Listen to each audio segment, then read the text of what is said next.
Hi everyone, it's Sue from the Winters-Bellbrook Library. I'm here today to shoot a video to complement our Taste the World Spice Kit. In that kit, you'll learn about chili powder and how to make your own chili seasoning. I also give you a recipe for a very simple chili, and today what I'm going to do is show you my version of it because it's fall, it's September, it's almost Oktoberfest, so I wanted to show you my version of an Oktoberfest chili. And in that chili, I use my secret ingredient of an Oktoberfest beer instead of water or broth. So sit back and relax and watch this video, and hopefully you'll be able to make your own Oktoberfest chili soon.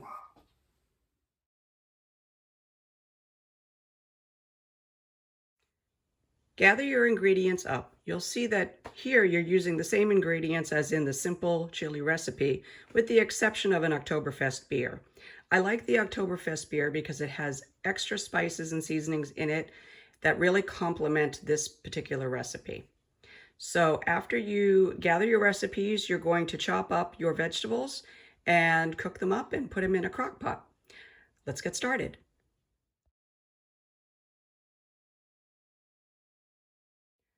You're going to drain and rinse 3 cans of kidney beans. You can use light or dark, it's up to you. I'm putting it in my large slow cooker because I want this to cook all day. The flavors tend to meld better when there's a slow cook to this. Now I'm going to add my Oktoberfest beer. I like this brand, but I've used several others that work just fine. Just going to pour it over the kidney beans just like this, foam and all.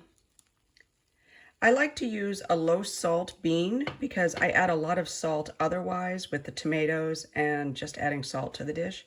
But it's up to you, again, how much salt you want to use in this dish.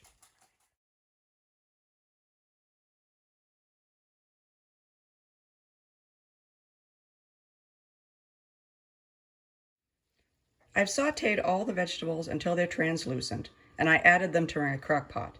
I also added 2 cans of diced tomatoes. Now, there's a lot of products on the market.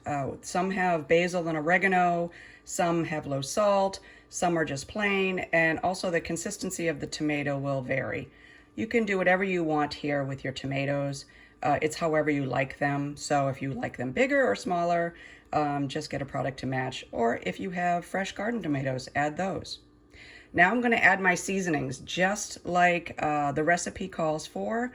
There will be some chili powder, some cumin, red pepper flake, and bay leaf. Now, just a word on the hots. If you prefer to use like a chipotle pepper or any other kind of pepper, that's perfectly fine. I like my chili a little mild, so I just use a few dashes of the red pepper flake, but it's completely up to you how the seasonings go on this one. I'm also going to add a couple tablespoons of sugar. You'll thank me later for this if you have any problem with tomatoes at all or with the beans. It just helps with your, if you have any gastro problems. In the same pan that I used to cook my vegetables, I'm now browning my ground beef. You don't have to use ground beef. You could use turkey, chicken, or any of the Beyond meat products that are on the market right now. I like beef, so I'm going to go with that.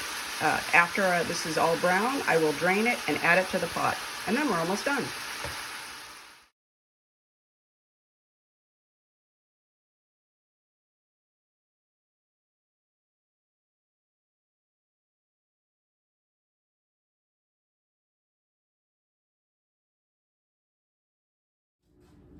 And that's all there is to it. After a few hours of simmering in my crock pot, I'm going to add a small can of tomato paste just to thicken up that liquid and give it that consistency that you know with chili. Later on this evening, I'm going to take the chili and put it in some freezer containers. So I have ready-made chili in my freezer for any time I want it. I wouldn't eat it today because the flavors really like to meld overnight or in your freezer, and I promise you the next time you have a taste of it, it'll be way better than if you try to have it that first day. Anyway, that's my Oktoberfest chili. I hope you enjoy. Prost!